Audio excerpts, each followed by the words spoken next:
자, 오늘은 유럽 역사가 그야말로 격동의 시기였을 때 제국의 운명을 걸고 나온 한 문서에 대해 이야기해 볼까 합니다. 그 이름은 바로 아우크스부르크 신앙고백인데요. 이게 그냥 딱딱한 신앙 논문 그런 게 아니었습니다.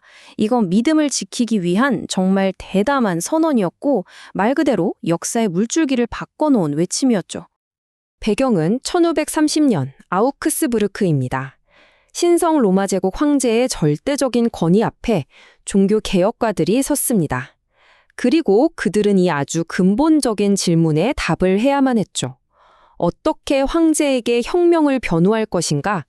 그들의 믿음은 물론이고 목숨, 그리고 이제 막 싹트기 시작한 교회의 미래까지 모든 게 바로 이 한순간에 달려 있었습니다.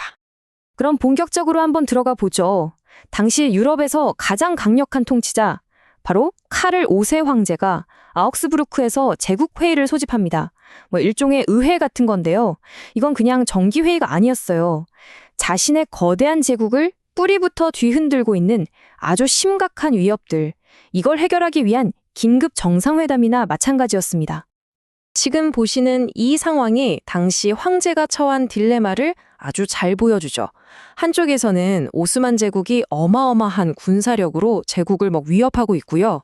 다른 한쪽에서는 종교개혁이라는 불길이 활활 타오르면서 제국을 그냥 반으로 쪼개버릴 기세였던 겁니다. 그러니까 외부의 적, 그리고 내부의 분열, 이 두 가지 거대한 위기를 황제 혼자서 동시에 상대해야만 했던 거죠. 정말 골치 아픈 상황 아니었을까요? 바로 이런 위기 상황에서 루터파 제후들이 공식적인 답변을 내놓습니다. 그게 바로 이 아우크스부르크 신앙 고백입니다. 근데 이게 우리는 끝까지 싸우겠다 이런 공격적인 선언문이 아니었어요. 오히려 함께 토론하고 다시 하나가 될 수 있는 길을 찾아보자는 일종의 간절한 탄원서에 가까웠습니다. 이 문구는 신앙 고백서 서문에 실제로 쓰여 있는 건데요. 개혁가들이 뭘 원했는지를 정말 명확하게 보여주죠. 우리는 싸우자는 게 아닙니다. 분열을 원하는 게 아닙니다. 부디 화해하고 싶습니다. 라는 메시지를 어떻게든 전달하고 싶었던 거예요. 그래서 이 신앙 고백서의 결정적인 포인트는 이겁니다. 우리는 이단이 아닙니다. 이걸 증명하려는 시도였던 거죠. 우리가 뭔가 새로운 걸 만들어낸 게 아니고요. 원래 성경에 있던 기독교 가르침의 핵심, 바로 그 순수한 말씀으로 돌아가자는 것뿐입니다. 라고 주장한 겁니다. 자, 그럼 이제 신앙 고백의 내용을 좀 더 자세히 들여다볼까요? 첫 21개 조항은 자신들의 핵심 신학이 뭔지를 요약하고 있는데요. 여기서 아주 흥미로운 점은 우리는 이만큼 다르다. 부터 시작하는 게 아니라 카톨릭 교회와 우리는 이런 공통점이 있다는 부분부터 이야기를 꺼낸다는 겁니다. 하지만 이 모든 논쟁의 심장부, 가장 뜨거운 핵심은 바로 제4주였습니다.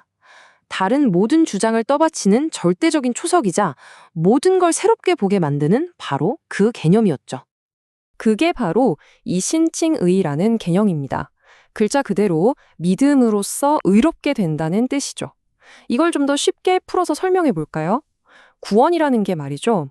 우리가 열심히 일해서 따박따박 받는 월급 같은 게 아니라는 거예요. 그게 아니라 아무 조건 없이 그냥 받는 선물이라는 거죠. 내 노력이나 행위가 아니라 오직 신에 대한 믿음, 그것 하나만으로 주어진다는 생각. 와, 이게 당시에는 정말 혁명적일 수밖에 없었습니다.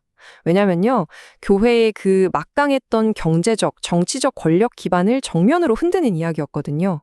말하자면 종교개혁 전체를 움직인 핵심 엔진, 바로 그거였다고 볼 수 있습니다. 그럼 이런 질문이 생기죠. 아니, 그럼 착하게 살 필요는 없는 건가요? 제6조가 바로 그 답을 줍니다. 선한 행위는 구원을 얻기 위한 수단이 아니라는 거예요. 그게 아니라 진짜 믿음이 있다면 자연스럽게 맺히는 열매야 하는 거죠. 그러니까 순서가 중요한 겁니다. 믿음이 먼저고 선행은 그 결과로 따라온다는 것. 자, 이제 신앙 고백의 두 번째 부분으로 넘어가면요. 분위기가 확 바뀝니다. 좀 추상적인 신학 이야기에서 벗어나서 아주 구체적이고 현실적인 문제들을 다루기 시작하거든요. 기존 교회의 권위에 직접적으로 이건 잘못됐습니다 하고 도전하는 신학을 실제 삶에 적용하는 부분인 거죠. 이 표를 보시면 개혁가들이 뭘 바꾸려고 했는지 한눈에 들어오죠. 사제도 결혼할 수 있다. 미사를 돈벌이 수단으로 써서는 안 된다. 성찬 때 평신도도 빵과 포도주를 모두 받아야 한다. 이런 구체적인 변화들이요. 그리고 이 모든 주장들은 결국 하나의 뿌리, 바로 앞에서 말한 이신칭회라는 핵심 신학으로 전부 연결되어 있었습니다. 자, 그렇다면 이렇게 담대하게 자신들의 믿음을 고백한 결과는 과연 어땠을까요? 이제 그 역사적인 결과를 한번 살펴보겠습니다. 안타깝게도 화해를 위한 이 간절한 호소는 실패로 돌아갔습니다. 황제는 이 신앙 고백을 단호하게 거부했고요. 이것은 더 깊고 끔찍한 갈등의 시작을 알리는 신호탄이 되고 말았습니다. 이 타임라인을 보시면 상황이 얼마나 급격하게 악화되었는지 정말 극적으로 드러납니다. 신앙고백서가 거부된 직후부터 방어동맹이 결성되고 불과 20년도 채 안 돼서 제국 전체가 전면적인 군사충돌, 즉 종교전쟁의 소용돌이 속으로 빠져들게 됩니다. 신학적 논쟁이 결국 피비린내 나는 전쟁으로 번져버린 거죠.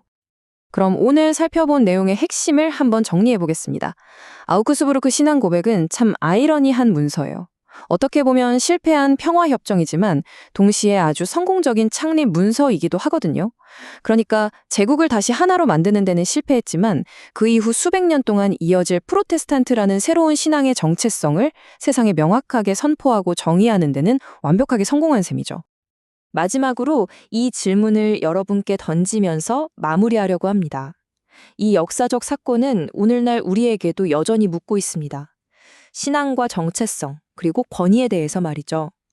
자신의 믿음을 고백하는 하나의 진술이 기존 질서로부터의 독립을 선언하는 행위가 되는 순간은 과연 언제일까요?